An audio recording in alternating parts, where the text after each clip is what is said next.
नमस्कार दोस्तों आज इस वीडियो के अंदर हम देखेंगे संसद से रिलेटेड गत परीक्षाओं में आए हुए 50 अति महत्वपूर्ण प्रश्न दोस्तों। तो आप अंत तक मेरे साथ बने रहें। चलते हैं दोस्तों वीडियो की ओर। एक बार सभी मित्र वीडियो को लाइक और अपने मित्रों के पास शेयर जरूर कर दें, और जो नए साथी आए हैं पहली बार वो चैनल को जरूर सब्सक्राइब करें। पहला क्वेश्चन आपकी स्क्रीन पे है, लोकसभा की कार्यवाही के संचालन के लिए आवश्यक गणपूर्ति क्या है। इंपॉर्टेंट क्वेश्चन है दोस्तों, रीट सीटेट के अंदर एक बार ये क्वेश्चन है जो पूछा भी जा चुका है दोस्तों। तो जो लोकसभा की कार्यवाही है वो अगर करनी होती है, चलानी होती है, तो उसके लिए कितने सदस्य है वो लोकसभा में मौजूद होने चाहिए दोस्तों। सही ऑप्शन 4 नंबर रहेगा। कुल सदस्य संख्या का 1/10वां भाग उपस्थित होना जरूरी होता है दोस्तों। आगे चलते हैं नेक्स्ट क्वेश्चन की ओर।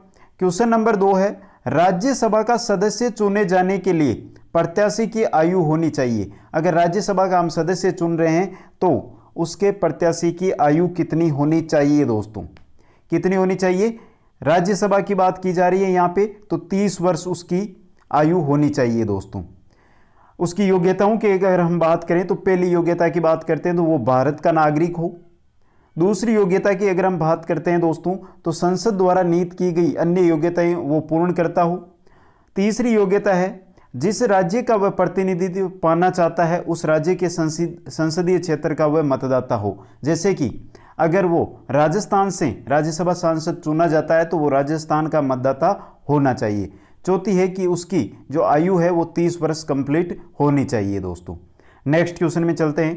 क्वेश्चन नंबर 3 है दोस्तों, निम्नलिखित में से क्या प्रतिनिधि लोकतंत्र की विशेषता नहीं है।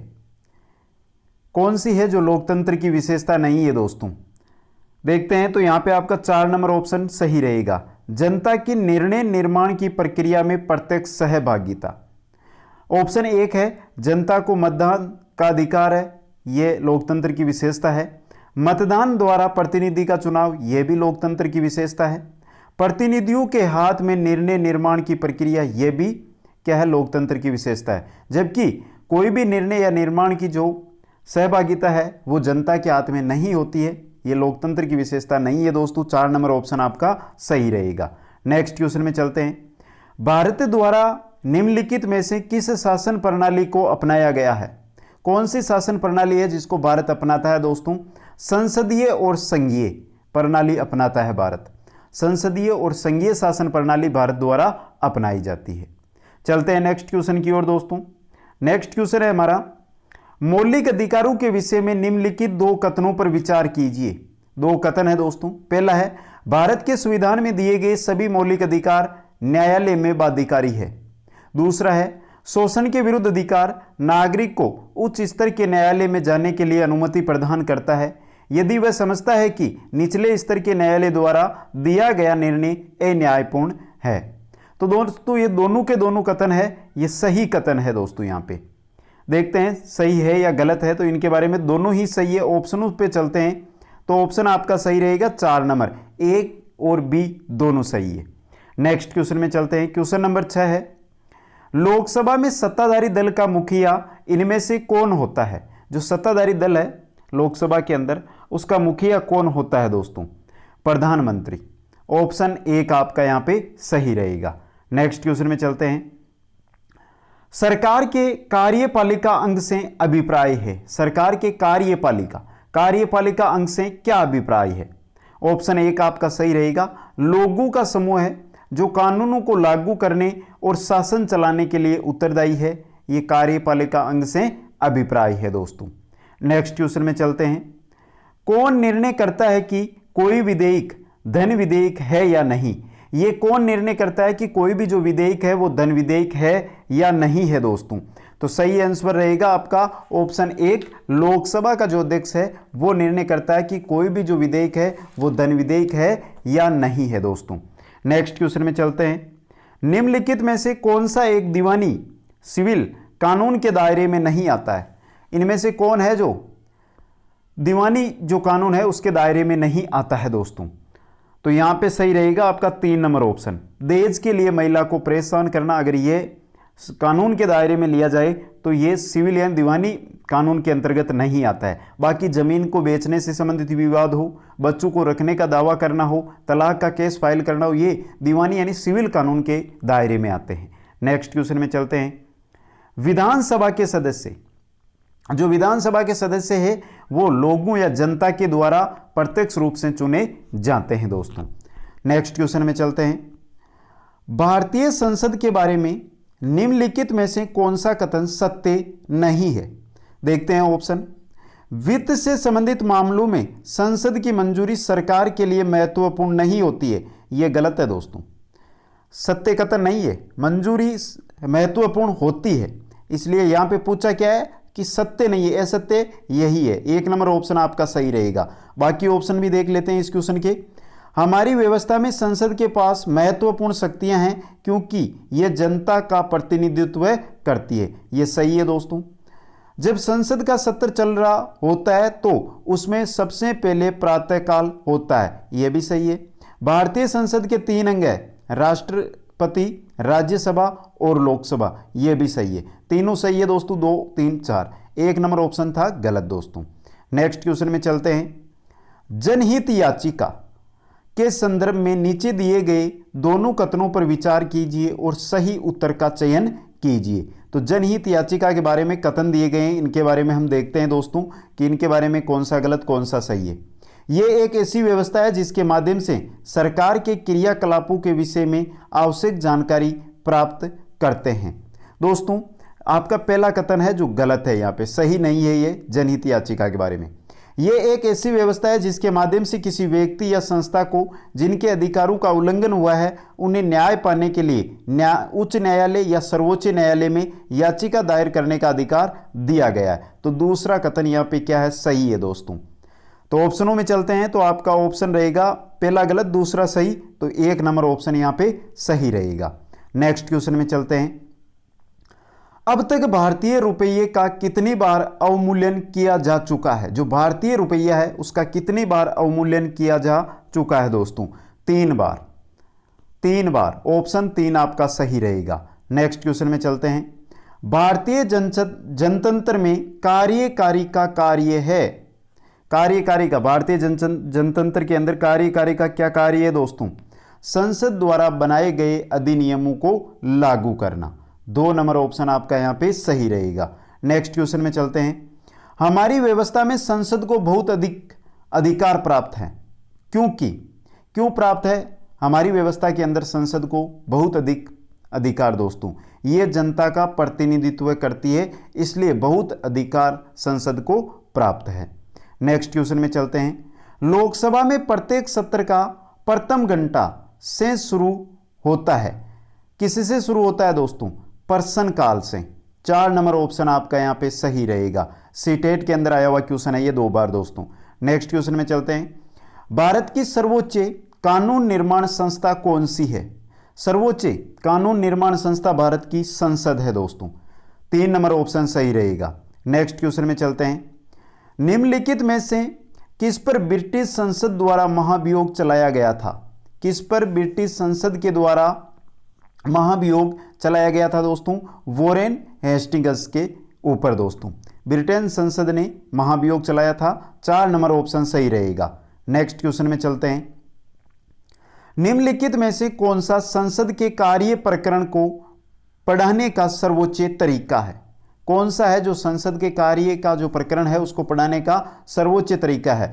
बहुत एग्जामों में ये क्वेश्चन आ चुका है दोस्तों। ऑप्शन 1 आपका सही रहेगा। मुद्दों पर सहमति कराने के लिए वाद विवाद का आयोजन संसद का जो कार्य क्षेत्र या कार्य प्रकरण है उसको पढ़ाने का सबसे अच्छा तरीका है। नेक्स्ट क्वेश्चन में चलते हैं। हमारी संघीय व्यवस्थापिका या विधायिका का नाम है? हमारी जो संघीय व्यवस्थापिका या विधायिका है उसका नाम क्या है दोस्तों? संसद है। नेक्स्ट क्वेश्चन में चलते हैं।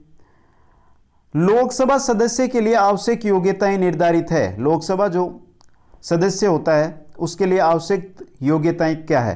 तो देखते हैं। भारतीय नागरिकता, यानी वो भारत का नागरिक होना चाहिए, ये योग्यता उसके पास होनी चाहिए। लोकसभा सदस्य है उसकी जो न्यूनतम आयु है वो 25 वर्ष होनी चाहिए, ये भी है दोस्तों। वो दिवालिया घोषित नहीं होना चाहिए, तो ये भी है दोस्तों। तो यहाँ पे हम देखते हैं तो यहाँ पे चारों की चारों यानी तीनों की योग्यता है जो लोकसभा सदस्य के लिए आवश्यक है। 4 नंबर ऑप्शन ये सभी आपका यहाँ पे क्या रहेगा मित्रों, सही रहेगा। आगे चलते हैं दोस्तों नेक्स्ट क्वेश्चन की ओर। नेक्स्ट क्वेश्चन है भारतीय संसद का उच्च सदन है, भारतीय संसद का उच्च सदन कौन सा होता है? राजस्थान के अंदर 2 एग्जामों के अंदर ये क्वेश्चन आ चुका है और सही आंसर रहेगा ऑप्शन ए राज्यसभा। दोस्तों जो राज्यसभा है वो संसद का दूसरा सदन है जो राज्यों का क्या करता है, प्रतिनिधित्व करता है। इसको उच्च सदन के नाम से भी जाना जाता है। दोस्तों वर्तमान में इसके अंदर अधिकतम जो सदस्यों की संख्या है वो कितनी हो सकती है, 250 हो सकती है। आगे चलते हैं 250 दोस्तों, यहाँ पे 200 नहीं 250 सदस्य। दोस्तों आगे चलते हैं दोस्तों नेक्स्ट क्वेश्चन की ओर। संसद के कार्य हैं, संसद के कार्य क्या है? यहां पे ऑप्शन देखते हैं। संसद का प्राथमिक कार्य कानून बनाना है, तो संसद ही कानून बनाता है भारत के अंदर, सही है। संविधान में संशोधन करने की शक्ति भी संसद के पास है। कार्यपालिका पर पूर्ण नियंत्रण भी संसद का होता है। तो ये तीनों ही कार्य संसद के हैं। 4 नंबर ऑप्शन उपरोक्त सभी आपका यहाँ पे सही रहेगा। नेक्स्ट क्वेश्चन में चलते हैं। लोकसभा का कार्यकाल वर्ष है, लोकसभा का कार्यकाल कितने वर्ष का होता है दोस्तों? तो लोकसभा का जो कार्यकाल है मित्रों वो 5 वर्ष का होता है। इंपॉर्टेंट क्वेश्चन है दोस्तों। आगे चलते हैं नेक्स्ट क्वेश्चन की ओर। नेक्स्ट क्वेश्चन है भारत सरकार को कानूनी विषयों पर कौन परामर्श देता है? जो भारत सरकार है अगर ये कानूनी विषयों पर परामर्श चाहती है तो इनको परामर्श कौन देता है? अटॉर्नी जनरल देता है। दोस्तों 1 नंबर ऑप्शन आपका यहाँ पे सही रहेगा। यहाँ पे ये क्वेश्चन भी पूछा गया है कि कौन से अनुच्छेद के अंतर्गत ये परामर्श देता है, तो अनुच्छेद आर्टिकल 76(2) के अनुसार अटॉर्नी जनरल है जो महान्यायवादी होता है वो भारत सरकार को कानूनी विषयों के ऊपर क्या देता है? परामर्श राय देता है। दोस्तों नेक्स्ट क्वेश्चन में चलते हैं। भारत सरकार का कौन सा अधिकारी सदस्य न होते हुए भी भारतीय संसद की कार्यवाही में भाग लेने का अधिकार रखता है? कौन सा है दोस्तों? जो संसद का सदस्य नहीं होता है, अधिकारी होता है लेकिन संसद का सदस्य नहीं होता है, फिर भी वो संसद की कार्यवाही के अंदर भाग ले सकता है, वो होता है अटॉर्नी जनरल। 3 नंबर ऑप्शन है वो आपका सही रहेगा। लेकिन दोस्तों जो अटॉर्नी जनरल होता है इसको वोट देने का अधिकार भी नहीं होता है। नेक्स्ट क्वेश्चन में चलते हैं। भारत का सोलिसिटर जनरल होता है, कौन होता है दोस्तों सोलिसिटर जनरल? एक न्यायिक सलाहकार होता है जिसको सोलिसिटर जनरल कहा जाता है भारत में। नेक्स्ट क्वेश्चन में चलते हैं। कानूनी विषयों पर राज्य सरकार को कौन परामर्श देता है? जो कानूनी विषय है उनको, उन पर, ये क्वेश्चन हमने देख लिया, वहां पर था हमारे अटॉर्नी जनरल। अब यहां पे कुछ अलग पूछा है तो ध्यान से देखिए दोस्तों। कानूनी विषयों पर राज्य सरकार को कौन परामर्श देता है दोस्तों? तो राज्य सरकार को एडवोकेट जनरल, महाअधिवक्ता, राज्य सरकार को कानूनी विषयों पर परामर्श देता है। अब यहाँ पे बहुत सारे साथी है, मेरे को पता है, जिस प्रकार मैंने एक क्वेश्चन में किया था, केंद्र की बात चल रही थी, राज्य की बात आ गई थी, वहां पर बहुत सारे साथियों ने बोला था। तो यहाँ पे बात हम राज्य सरकार की कर रहे हैं, तो राज्य सरकार के अंदर क्या आ जाएगा? एडवोकेट जनरल होगा जो कानूनी विषयों के ऊपर राज्य सरकार को परामर्श देता है दोस्तों। और केंद्र की बात की जाए, संसद की बात की जाए तो वहां पर महान्यायवादी। नेक्स्ट क्वेश्चन में चलते हैं। भारत के नियंत्रक एवं महालेखा परीक्षक की नियुक्ति की जाती है। नियंत्रक एवं महालेखा परीक्षक होती है, उसकी नियुक्ति दोस्तों राष्ट्रपति के द्वारा की जाती है। और राष्ट्रपति किसका भाग होता है? संसद का ही भाग होता है। नेक्स्ट क्वेश्चन में चलते हैं। निम्नलिखित में से किसके द्वारा भारत के नियंत्रक एवं महालेखा परीक्षक के पद का सृजन किया गया था? किसके द्वारा भारत के जो नियंत्रक एवं महालेखा परीक्षक है इसके पद का सृजन किया गया था दोस्तों? संविधान के द्वारा। ऑप्शन नंबर 2 आपका यहाँ पे सही रहेगा। नेक्स्ट क्वेश्चन में चलते हैं। भारत के नियंत्रक एवं महालेखा परीक्षक के पद पर नियुक्ति का कार्यकाल होता है। जो भारत का नियंत्रक एवं महालेखा परीक्षक होता है उसके पद पर नियुक्ति का जो कार्यकाल होता है दोस्तों वो 6 वर्ष का होता है। 3 नंबर ऑप्शन आपका सही रहेगा। नेक्स्ट क्वेश्चन में चलते हैं। नियंत्रक एवं महालेखा परीक्षक की टीका टिप्पणी पर उचित कार्यवाही करने की अंतिम जिम्मेदारी है किसकी है दोस्तों? नियंत्रक और महालेखा परीक्षक है, उस पर टीका टिप्पणी है, तो टीका टिप्पणी है उस पर अंतिम जो कार्यवाही करने की जो जिम्मेदारी है वो किसकी होती है, संसद की होती है। और ये आर्टिकल कौन सा है दोस्तों, 151(1) के अंतर्गत है दोस्तों। नेक्स्ट क्वेश्चन में चलते हैं, लोक निधि का अभिभावक किसे कहा जाता है। जो लोक निधि है इसका अभिभावक किसको कहा जाता है, नियंत्रक एवं महालेखा परीक्षक को लोक निधि का अभिभावक कहा जाता है। नेक्स्ट क्वेश्चन में चलते हैं, भारत के सीएजी मतलब नियंत्रक एवं महालेखा परीक्षक कार्य करते हैं, क्या कार्य करते हैं दोस्तों, लोक वित्त संरक्षक के रूप में नियंत्रक एवं महालेखा परीक्षक कार्य करते हैं। 2 नंबर ऑप्शन आपका सही रहेगा। नेक्स्ट क्वेश्चन में चलते हैं, भारत में मतदाता सूची का निर्माण किसके निर्देशक में होता है। जो मतदाता सूची है इसका निर्माण है वो किसके निर्देशक में होता है भारत के अंदर दोस्तों, केंद्रीय निर्वाचन आयोग के निर्देशक में। नेक्स्ट क्वेश्चन में चलते हैं, राजस्थान से लोकसभा के लिए कितने निर्वाचित सदस्यों की संख्या है। बात राजस्थान की हो रही है तो 25 सदस्य संख्या निर्वाचित होती है दोस्तों। ऑप्शन नंबर आपका यहाँ पे 4 सही रहेगा। नेक्स्ट क्वेश्चन में चलते हैं, यहाँ पे राजस्थान से लोकसभा की बात हो गई। अगर राज्यसभा की हम बात करें दोस्तों तो राज्यसभा में राजस्थान से कितने हैं, 10 सदस्य। नेक्स्ट क्वेश्चन में चलते हैं, लोकसभा चुनाव में निर्वाचित होने के लिए प्रत्याशी की न्यूनतम आयु कितनी होनी चाहिए दोस्तों, 25 वर्ष। ऑप्शन 1 आपका यहाँ पे सही रहेगा। नेक्स्ट क्वेश्चन में चलते हैं, लोकसभा चुनाव का कोई प्रत्याशी अपनी जमानत खो देता है यदि उसे प्राप्त न हो सके, कितने मत उसको अगर प्राप्त नहीं होते हैं तो वो अपनी जमानत खो देता है दोस्तों। तो जो कुल वैध मत होते हैं, जो मत पड़ते हैं और उनमें से जो वैध मत होते हैं उनका 1/6 भाग, 1/6 भाग अगर वो प्राप्त नहीं करता है तो वो अपनी जमानत है वो खो देता है। नेक्स्ट क्वेश्चन में चलते हैं, भारत की लोकसभा में सदस्यों की अधिकतम संख्या हो सकती है। जो लोकसभा है भारत की उसके अंदर सदस्यों की अधिकतम संख्या कितनी हो सकती है दोस्तों, अधिकतम संख्या हो सकती है 550। याद रखना दोस्तों 550 संख्या हो सकती है। यहां पर ऑप्शन आपके दोस्तों 552 दिखाई नहीं दे रहा है, लेकिन अधिकतम संख्या रखी गई है वो रखी गई है 552। मैंने यहां ऑप्शन 3 इसलिए सही किया क्योंकि 550 है वो लिखा गया था दोस्तों। क्योंकि दोस्तों इनकी अगर हम बात करें तो 530 सदस्य है वो राज्यों से आते हैं, 20 जो सदस्य होते हैं दोस्तों वो संघ राज्यों से आते हैं, और जो 2 सदस्य होते हैं वो कहां से आते हैं, एंग्लो इंडियन है जिनको मनोनीत किया जाता है दोस्तों। इस प्रकार 552 अधिकतम सदस्यों की संख्या हो सकती है। नेक्स्ट क्वेश्चन में चलते हैं, भारत के संविधान के अनुच्छेद 82 के अनुसार लोकसभा की सीटों का राज्य के मध्य आवंटन कौन सी जनगणना के आधार पर है। इंपॉर्टेंट क्वेश्चन है एग्जाम की दृष्टि से दोस्तों ये। तो 1971 की जो जनगणना हुई थी उसके आधार पर जो लोकसभा की सीटों का आवंटन किया गया है वो किया गया है दोस्तों। नेक्स्ट क्वेश्चन में चलते हैं। नेक्स्ट क्वेश्चन है, लोकसभा में राज्यों को किस आधार पर सीटें आवंटित की जाती है। लोकसभा के अंदर जो सीटें आवंटित की जाती है वो किस आधार पर की जाती है दोस्तों, जनसंख्या के आधार पर। ऑप्शन 1 आपका यहां पे सही रहेगा। नेक्स्ट क्वेश्चन में चलते हैं, निम्न में से कौन सा राज्य लोकसभा में अनुसूचित जनजातियों के सर्वाधिक प्रतिनिधि निर्वाचित करता है। कौन सा राज्य है जो अनुसूचित जनजातियों के सर्वाधिक प्रतिनिधि लोकसभा के अंदर निर्वाचित करके भेजता है दोस्तों। तो सही आंसर रहेगा आपका ऑप्शन नंबर 3 मध्य प्रदेश दोस्तों। नेक्स्ट क्वेश्चन में चलते हैं। क्वेश्चन नंबर 44 है, भारत का राष्ट्रपति लोकसभा में आंग्ल भारतीय समुदाय के कितने सदस्यों का नामित कर सकता है। लोकसभा की बात हो रही है तो 2 सदस्यों को वो नामित या मनोनीत कर सकता है दोस्तों। नेक्स्ट क्वेश्चन में चलते हैं, निम्न संवैधानिक संशोधन में से कौन से राज्यों से निर्वाचित होने वाले लोकसभा के सदस्यों की संख्या में वृद्धि करने से संबंधित है। कौन से हैं जो राज्यों से जो लोकसभा के सदस्य हैं उनमें संख्या से वृद्धि करने से संबंधित संविधान संशोधन है दोस्तों।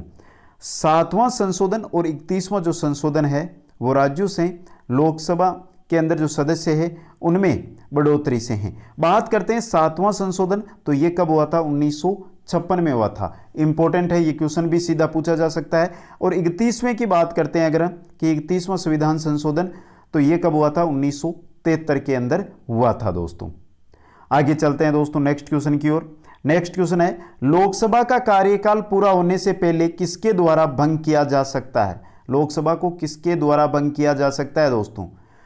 प्रधानमंत्री की सिफारिश पर राष्ट्रपति के द्वारा भंग किया जा सकता है। लेकिन इससे एक क्वेश्चन यह भी आया था कि जो लोकसभा है इसका कार्यकाल पूर्ण होने से पहले इसको भंग किया जा सकता है। कौन से अनुच्छेद के अंतर्गत ये आती है कार्यप्रणाली?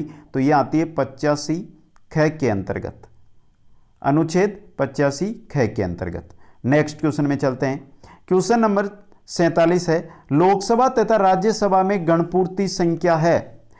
लोकसभा हो या राज्यसभा, गणपूर्ति संख्या होती है वो होती है दोस्तों कुल सदस्यों की, जो कुल सदस्य है उनकी संख्या का 1/10 भाग दोस्तों। यह संविधान के कौन से अनुच्छेद के अंतर्गत है? तो यह है दोस्तों आपके आर्टिकल 100 के भाग 3 के अंतर्गत। नेक्स्ट क्वेश्चन में चलते हैं। लोकसभा में एक वर्ष में कितने सत्र बुलाए जाते हैं? लोकसभा के अंदर एक वर्ष की बात की जाए तो कितने सत्र है वो बुलाए जाते हैं दोस्तों? 2 बार। वर्ष के अंदर 2 बार सत्र बुलाए जाते हैं। कम से कम बात हो रही है कि कम से कम लोकसभा के अंदर एक वर्ष के अंदर 2 बार सत्र है वो बुलाए जाते हैं। अब बात करते हैं कि सत्र है वो कौन से अंतर्गत आते हैं।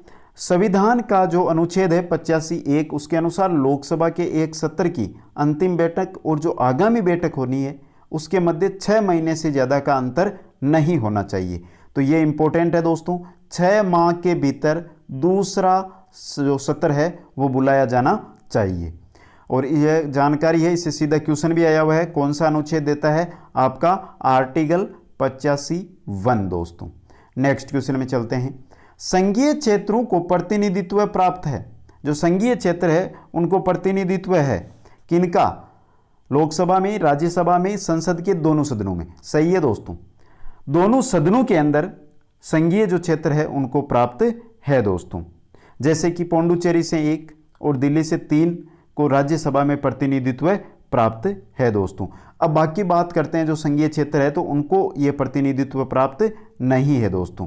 लेकिन लोकसभा की अगर बात की जाए तो लोकसभा में जो संघीय क्षेत्र है उनसे 20 प्रतिनिधि है वो चुनकर आते हैं। नेक्स्ट क्वेश्चन की ओर चलते हैं। नेक्स्ट और अंतिम क्वेश्चन है। इसके बाद दोस्तों 51 से लेके 100 तक के क्वेश्चनों का एक वीडियो आपको और मिलेगा, तो इसको देखने के बाद वो वीडियो भी आप जरूर देखें। 1 या 2 दिन के बाद आपको वो मिल जाएगा। लोकसभा की बैठक समाप्त की जा सकती है। कैसे की जा सकती है? स्थगन के द्वारा की जा सकती है, सत्रावसान के द्वारा की जा सकती है, विघटन के द्वारा भी की जा सकती है। तो ये आपका 4 नंबर ऑप्शन रहेगा सही, ये सभी दोस्तों।